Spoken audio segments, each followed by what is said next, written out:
Okay, so today we're diving into communication skills. And we're really going deep, like really deep. Yeah. Exploring how tone and word choice can totally make or break your message. Right. So get ready, because we're going way beyond just the words themselves. Absolutely. And what's so captivating is how much we communicate without even realizing. Yeah, totally. And it's kind of mind-blowing. It is. To realize that research suggests only 7% Wow. of communication is actually about the words we use. Wow. Only 7%. So like, what's happening with that other 93%? Right. So that other 93% is a fascinating mix of nonverbal cues. Okay. Things like tone, body language, facial expressions, and even micro-expressions. Micro-expressions. Yeah, micro-expressions. I've heard of those, but honestly, they sound a bit like something out of a spy movie.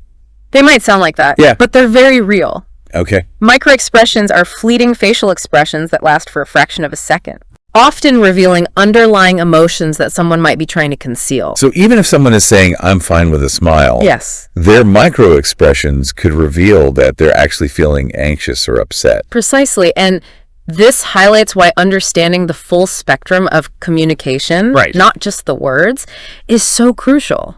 Yeah. It's like having an extra layer of insight into what's really going on in a conversation. Okay, that's powerful. Yeah. It's like having a secret decoder ring It is. for human interaction. It is. So let's unpack this 93%. Okay. Let's talk about tone. Okay. What exactly do we mean by tone in communication? So tone is a bit like the emotional coloring of your voice. Okay. It's how you say something rather than what you say. Right. Think about pitch. Okay. How high or low your voice is. The volume you use. Okay. And even the speed at which you speak. So if I'm talking really fast and my voice gets all high-pitched, Exactly. it probably means I'm not as calm and collected as I might want to appear. That's a great example. Okay. Your tone can often betray your true feelings, Right. even if your words are trying to convey something different. Yeah. And this can have a huge impact on how your message is received. I'm starting to see how tone Yeah. could really influence things like trust and credibility, Yeah. especially in professional settings. Absolutely. Research has shown that a confident, steady tone of voice can make people perceive you as more trustworthy and competent. Okay. On the flip side, Yeah. a wavering or hesitant tone can undermine your credibility, even if you have great ideas. So it's not just about being aware of our own tone, Right. but also paying attention to the tone of others Yes. to understand what they might be truly communicating. Exactly. It's a two-way street. Uh-huh. By becoming attuned to tone, we can become more effective communicators and more perceptive listeners. Okay, I'm sold on the importance of tone. Good. But how can we become more aware of our own tone Right. and use it strategically? So one technique is to record yourself speaking. Oh, okay.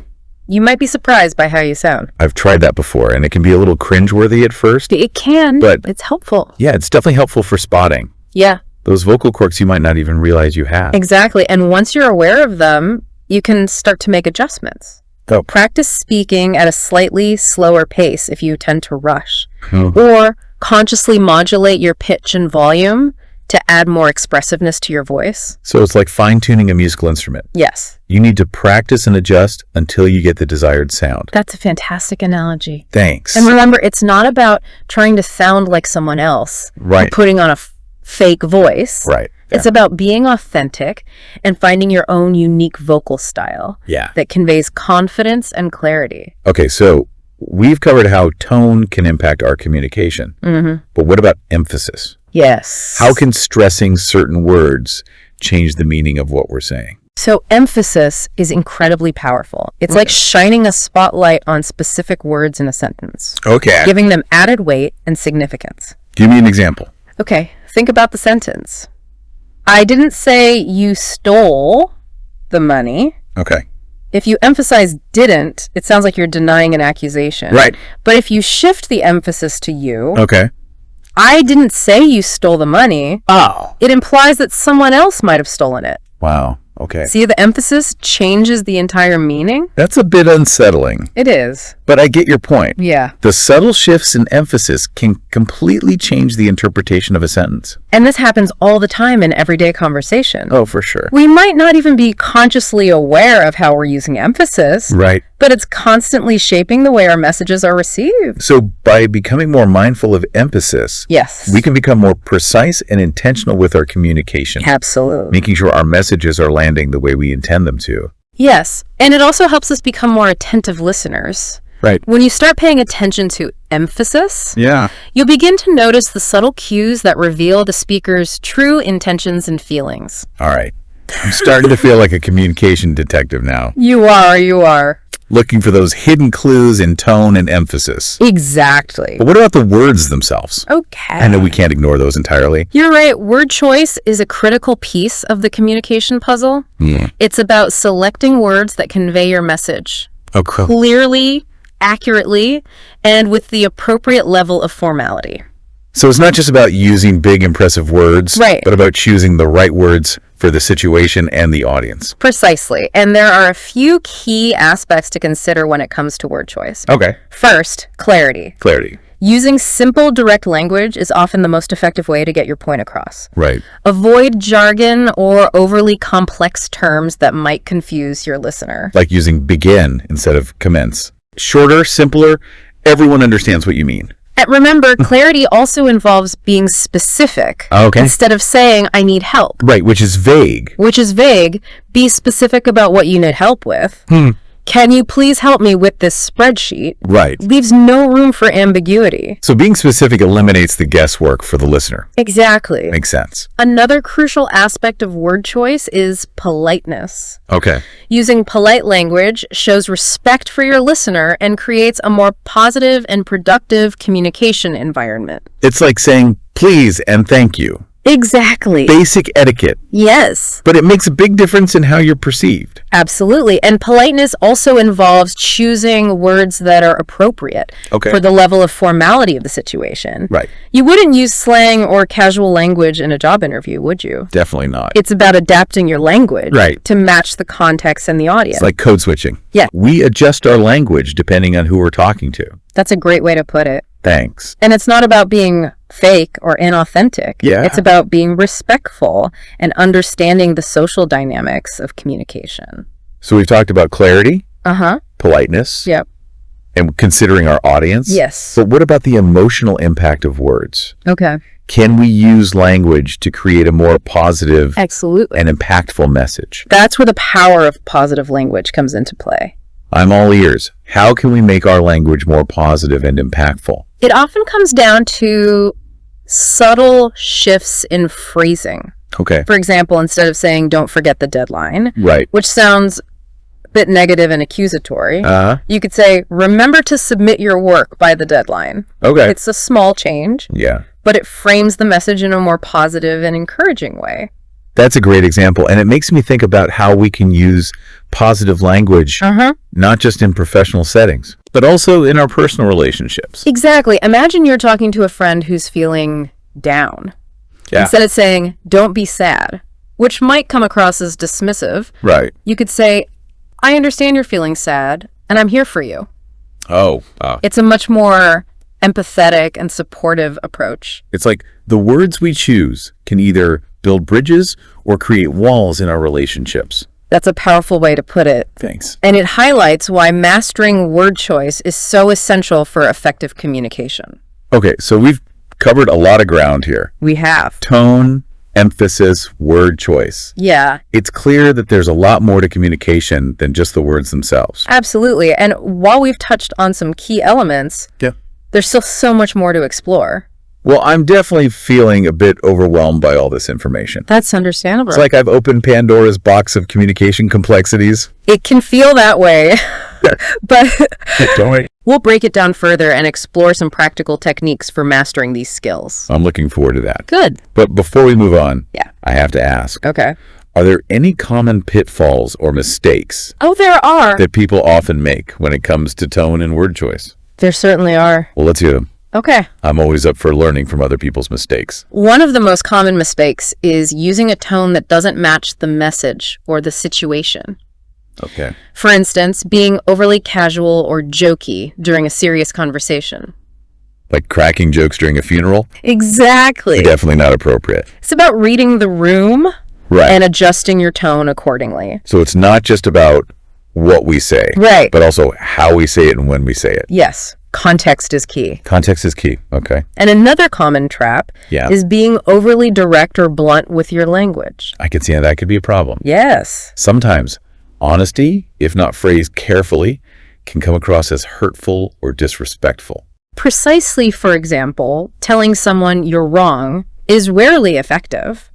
Yeah. It immediately puts them on the defensive Right. and shuts down any possibility for productive dialogue. So how can we disagree with someone without resorting to blunt or hurtful language? There are many ways to express disagreement respectfully. Right. Instead of saying, you're wrong, you could say, I understand your perspective, but I see things a bit differently. It acknowledges their viewpoint while also presenting your own. That's a great example of how a subtle shift in wording Yeah, can make a huge difference in how your message is received. absolutely. Okay, and finally, Yes. a common communication pitfall that many people struggle with Yes. is the overuse of filler words. Yes, filler words. You mean those pesky ums and ahs Exactly. that seem to creep into our sentences They creep in all the time? while they're a natural part of spoken language. Yeah. An excessive use of filler words can make you sound hesitant, unprepared, or even lacking in confidence. It's like they clutter up our communication Yes. and make it harder for the listener to follow our train of thought. Precisely. And while it's impossible to eliminate filler words entirely, Right. becoming aware of them and consciously trying to reduce their use Yeah. can significantly improve the clarity and impact of your communication. Okay, I'm definitely guilty of using too many filler words, I think we all are. especially when I'm nervous Right. or trying to explain something complex. It happens. Any tips for breaking the filler word habit? There are several techniques you can try. Okay. One is to simply slow down your pace of speaking. Okay. This gives your brain more time to catch up and find the right words. So it's like hitting the pause button instead of reaching for those filler words. Exactly. Okay. Another technique is to practice replacing filler words with short, silent pauses. This not only reduces the clutter, Right. but also adds a sense of gravitas and thoughtfulness to your speech. It's like those strategic pauses in music. Yes. They create anticipation and give the listener a moment to process what they've just heard. That's a brilliant analogy. Oh, thanks. And remember, becoming more aware of your filler word usage is the first step towards reducing them. Okay. Once you're aware, you can start to implement these techniques Right. and gradually polish your communication style. So we've delved into some common communication traps and how to avoid them.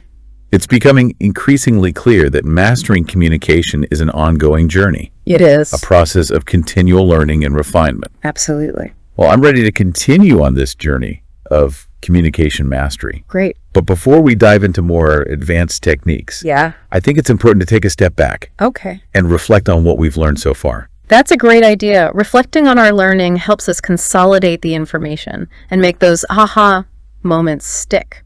So let's recap. Okay. We started by exploring the fascinating fact that only 7% of communication is about the words we use, Right. highlighting the crucial role of nonverbal cues. It's Yeah. like tone, body language, and even microexpression. Yes. We then delved into the importance of tone, Right. emphasizing how pitch, volume, and pace can influence how we're perceived Yeah. and how our messages are received. It's powerful stuff. It is. We explored how emphasis can subtly shift the meaning of our words, Yes. turning a simple sentence into a complex web of implications. And we unpacked the nuances of word choice, Right. emphasizing the importance of clarity, politeness, Yes. and tailoring our language to the situation and our audience. Those are key. They are. We even touched on the power of positive language Yes. and how subtle shifts in phrasing can create a more impactful and supportive communication style. It can make all the difference. It really can. And we capped it off by exploring common communication traps. highlighting the importance of self-awareness Yes, and continuous improvement. that's the key. This has been a truly insightful deep dive into the foundations of communication, and I'm eager to continue exploring this fascinating subject with you. I am too. We've only just scratched the surface. I know, right? And there's so much more to discover. Well, I can't wait to see what other communication gems we uncover. Me too. But for now, let's take a short break. Sounds good. And when we come back, Yes, we'll dive into some practical techniques for mastering tone and word choice. I'm looking forward to it. Me too. Awesome. All right, so welcome back. Before the break, we talked about the significance of tone and word choice in communication. Now let's move beyond theory and explore some practical techniques for applying these concepts. You know, it's funny. Sometimes I catch myself slipping into negative language patterns Right. without even realizing it. It happens. Like I'll say, don't forget to, instead of remember to. Yeah. Or no problem, instead of you're welcome. Right. It's like my default setting is sometimes a bit off. I think we all experience that from time to time. Yeah. It's easy to fall back on habitual phrases, especially when we're tired or stressed. Yeah. But the good news is, with a little awareness and effort, we can reprogram those defaults and shift towards more positive and impactful language. Okay, so how do we do that? Give us the inside scoop on how to upgrade our communication game. One technique I find incredibly helpful is called framing. Framing. It's all about consciously choosing the perspective or angle Okay, yeah. from which you present information. Framing. That sounds intriguing. Yeah. Give me an example? Imagine you're leading a team project and there's been a setback. Okay. You could frame it as, we failed to meet the deadline, Right. which focuses on the negative outcome. Or you could frame it as, we encountered some unexpected challenges, but we've learned valuable lessons that will help us moving forward. Whoa. I can feel the shift in energy just from hearing those two different framings. Right. The second one feels so much more empowering and solution-oriented. Exactly. By framing the situation in a more positive light, Right. you create a sense of optimism and encourage your team to focus on solutions, rather than dwelling on the problem.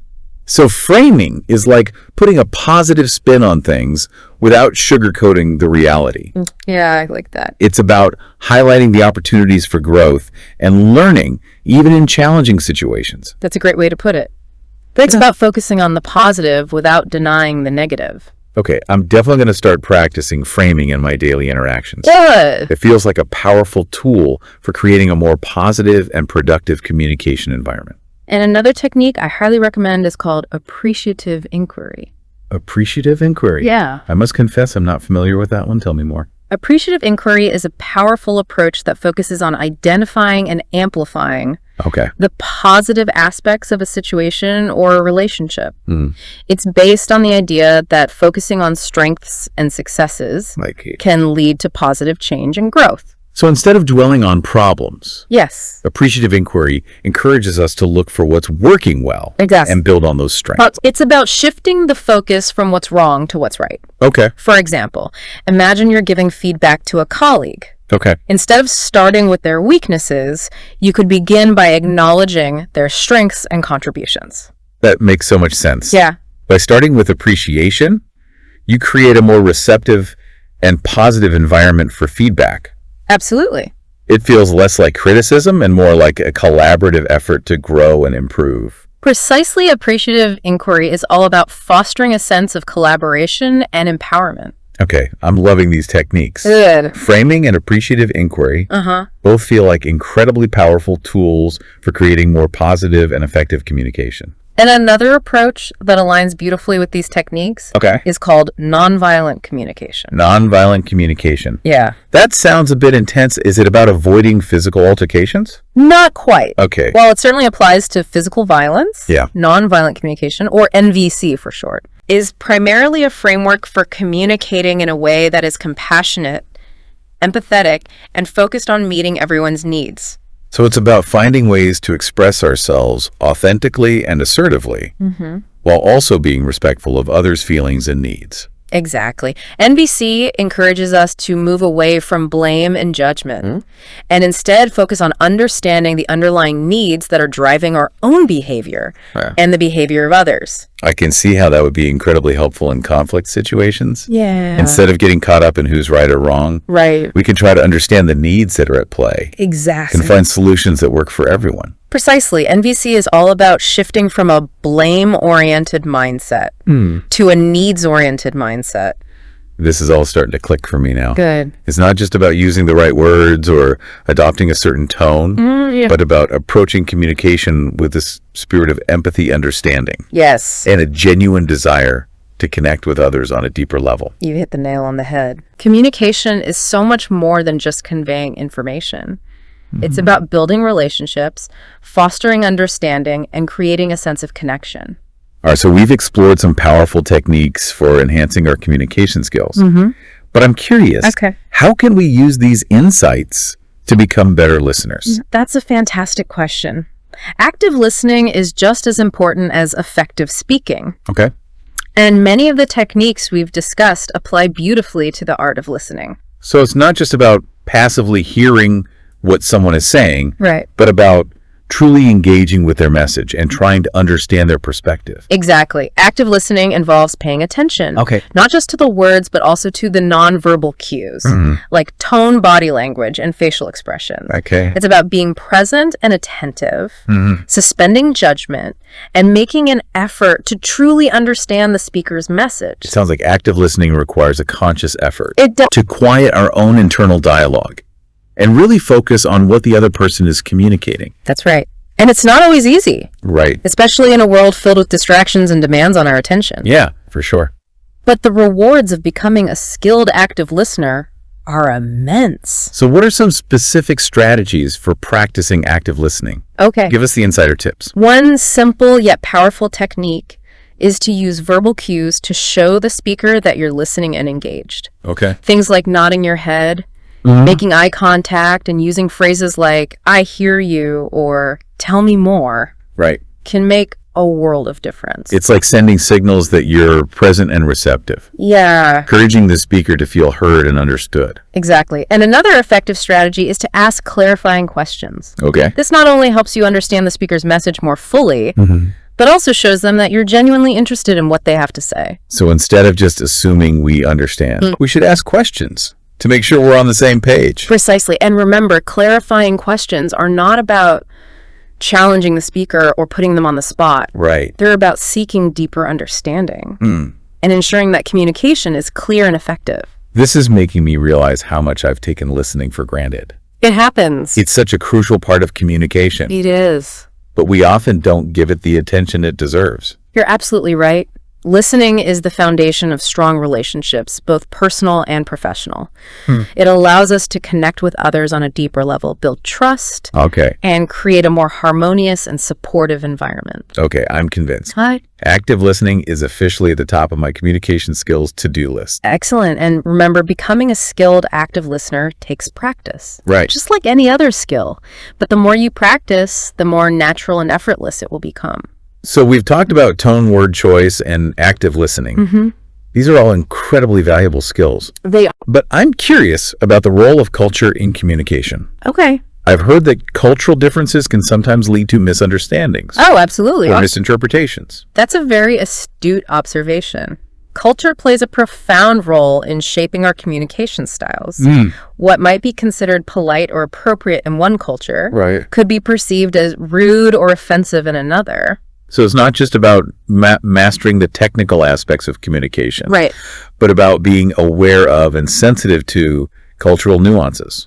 Exactly. Cultural fluency is becoming increasingly important in our globalized world. It is. It's about being able to navigate different communication styles Right.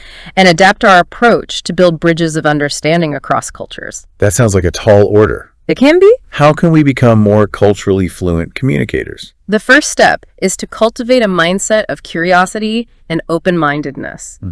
Be willing to learn about different cultures, their communication norms, and the values that underpin their interactions. So it's about approaching intercultural communication with humility and a willingness to learn from others. Precisely.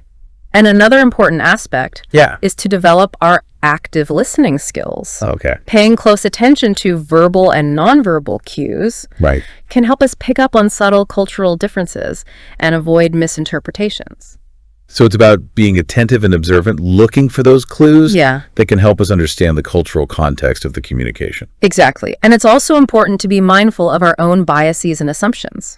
We all have our own cultural lenses through which we view the world. Right. And it's essential to be aware of how these lenses might influence our perceptions and interactions. So it's about checking our assumptions at the door and approaching each interaction with a fresh perspective. Exactly. Cultural fluency is an ongoing journey, Yeah. a process of continuous learning and adaptation, but the rewards are immense. Okay. It allows us to connect with people from diverse backgrounds, build stronger relationships, and create a more inclusive and harmonious world. This is all incredibly inspiring. Good. But I have to admit, I'm feeling a bit overwhelmed by the sheer complexity of communication. That's understandable. It's like a multifaceted gem with endless layers to explore. That's a beautiful way to put it. Communication is indeed a complex and multifaceted phenomenon. Yeah. But remember, mastery is not about perfection. It's about continuous growth, self-awareness, and a willingness to embrace the challenges and rewards of connecting with others. Okay, that's reassuring. I'm feeling a renewed sense of motivation to continue on this journey of communication mastery. And remember, you're not alone on this journey.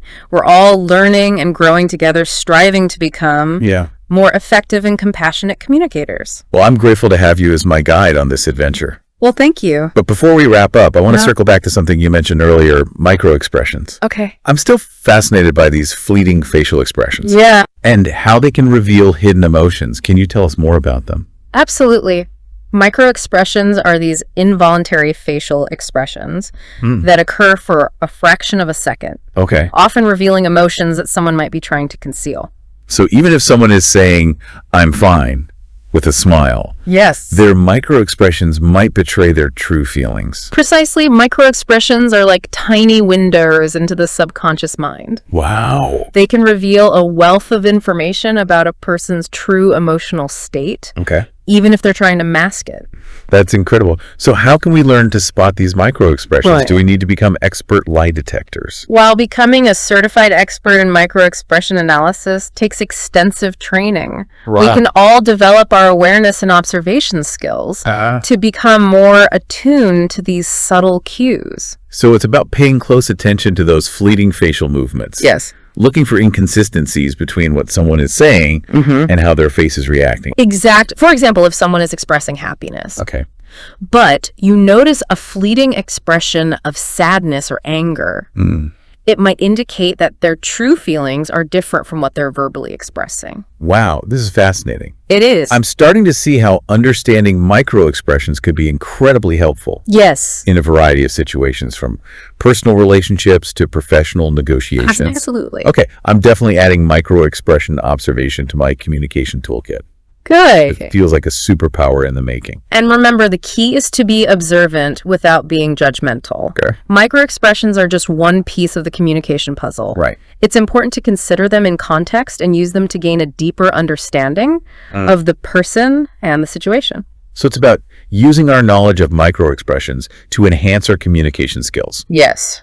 not to become amateur mind readers or jump to conclusions about people's intentions. Exactly. Communication is all about understanding connection and building bridges of empathy, and microexpressions, when viewed through a lens of compassion, Okay. can be a powerful tool for achieving those goals. This has been a truly enlightening exploration of the nuances of communication. It has been. But before we wrap up, Yeah. I'm curious about one last thing. You've shared so many valuable insights and techniques. Yeah. But I'm wondering, what's the one piece of advice you would give to someone who wants to become a more effective and compassionate communicator? That's a great question. If I had to distill it down to one piece of advice, it would be this. Be present.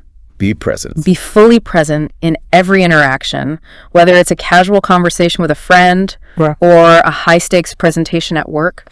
Be present. Can you elaborate on what you mean by that? Being present means quieting your internal dialogue, putting aside distractions, and truly focusing on the person or people you're communicating with. Right. It means listening with your whole being, observing their verbal and nonverbal cues, and responding with empathy and understanding. So it's about giving our undivided attention to the person we're interacting with, Yes, making them feel seen, heard, and valued. exactly. Presence is the foundation of authentic connection. Okay.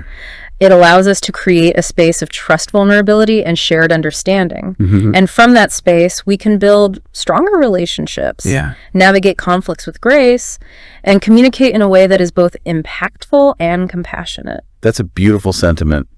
And it's a reminder that communication is not just about the techniques or Right. the strategies, but about the heart and the intention behind our interactions. Absolutely. Communication is a powerful force that can shape our lives and our relationships. When we approach it with presence, empathy, and a genuine desire to connect, Yeah. we can create a world filled with understanding, compassion, and meaningful connections.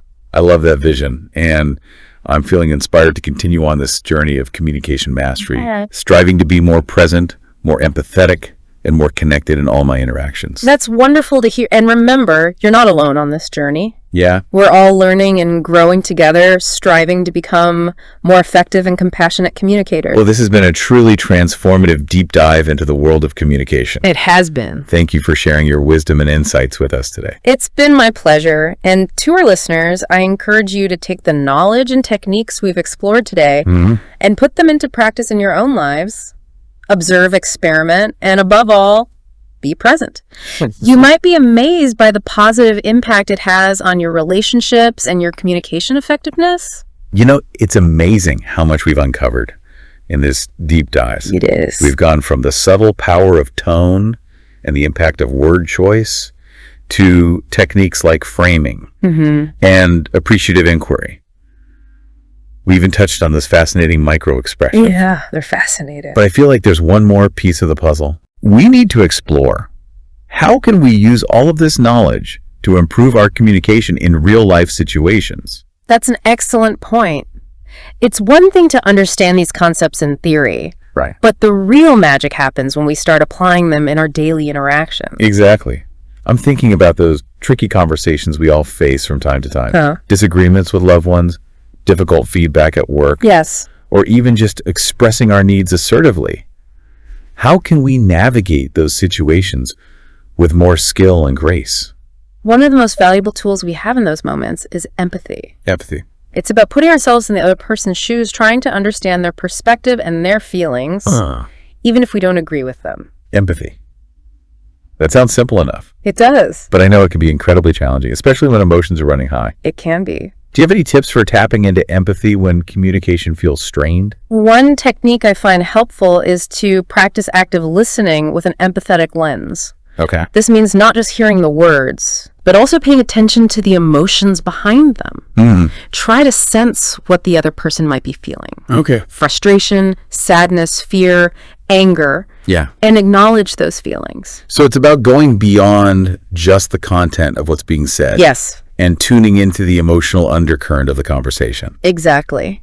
And when you acknowledge the other person's emotions, it doesn't mean you have to agree with them. You can simply say something like, Okay. I hear that you're feeling frustrated. Can you help me understand why? That sounds so much more inviting than just jumping into a defensive mode Yeah, or trying to fix the problem. absolutely.